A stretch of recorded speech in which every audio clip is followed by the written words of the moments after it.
लगभग 2 सप्ताह पहले जेपी मॉर्गन ने अपने एक ग्राहक को बताया कि अक्टूबर महीने के लिए भारत को चांदी उपलब्ध नहीं है और सबसे जल्दी सप्लाई नवंबर में होगी। जैसे ही भारत में खरीदारी तेज हुई, कोटक एसेट मैनेजमेंट के फंड मैनेजर सतीश डोंडापाटी ने देखा कि भारतीय बाजार में चांदी खत्म हो रही थी, जबकि स्थानीय प्रीमियम लगातार बढ़ रहे थे। कोटक ने नए सब्सक्रिप्शन रोक दिए। यूटीआई और स्टेट बैंक ऑफ इंडिया के फंड ने भी ऐसा ही किया। एनालिस्ट और बुलियन डीलर्स भारतीय मीडिया में चांदी के लिए इतने बड़े टारगेट दे रहे थे जैसे कि पिछले 14 साल में नहीं देखा गया था। इसने एफओएमओ का काम किया, यानी कई निवेशक इसलिए चांदी खरीदने लगे कि कहीं वे मुनाफा कमाने से चूक न जाएं। मुंबई के व्यस्त गोल्ड बाजार में डीलर्स अंतर्राष्ट्रीय मानकों से ऊपर कीमतें लगा रहे थे। अमीर खरीदार कीमत की परवाह किए बिना उपलब्धता के लिए बोलियां लगा रहे थे। प्रीमियम $5 प्रति औंस से ऊपर चले गए। जेपी मॉर्गन की भारत को चांदी भेजने में अनिच्छा ये बताती है कि सप्लाई पर ग्लोबल लेवल पर दबाव बढ़ रहा है। 9 अक्टूबर को यानी धनतेरस से ठीक एक हफ्ता पहले लंदन का चांदी बाजार अब तक के सबसे बड़े संकट में पहुंच गया था। ट्रेडर्स के मुताबिक ये स्थिति उन्होंने अपने पूरे कैरियर में कभी नहीं देखी थी।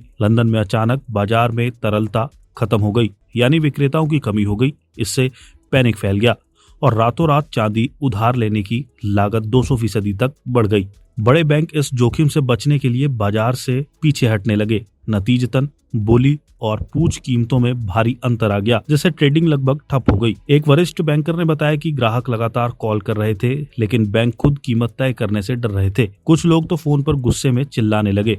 वहीं एक ट्रेडर ने कहा कि उस वक्त अलग अलग बैंक इतने अलग रेट दे रहे थे कि वे एक बैंक से खरीदकर दूसरे को बेचकर तुरंत मुनाफा कमा सकता था, जो सामान्य बाजार में तकरीबन नामुमकिन होता है। स्विस रिफाइनर अर्गोर हैरियस के सीईओ रॉबिन क्लोमेनबैक के शब्दों में, लंदन में लीज के नजरिए से लगभग कोई लिक्विडिटी नहीं बची थी, यानी बाजार में चांदी उधार देना या लेने के लिए कोई तैयार नहीं था, और यही संकट का सबसे बड़ा कारण बना। 1980 में अमेरिका के मशहूर कारोबारी नेल्सन और विलियम हंट ने चांदी के बाजार पर कब्जा करने की कोशिश की। हिंट ब्रदर्स ने भारी मात्रा में फिजिकल सिल्वर और फ्यूचर्स कॉन्ट्रैक्ट्स खरीदकर इसकी कीमतें कृत्रिम रूप से बढ़ा दी। 1969 के अंत तक उन्होंने इतनी चांदी जमा कर ली थी कि ग्लोबल मार्केट में सिल्वर की कीमत कुछ ही महीनों में $6 प्रति औंस से बढ़कर लगभग $50 प्रति औंस पहुंच गई।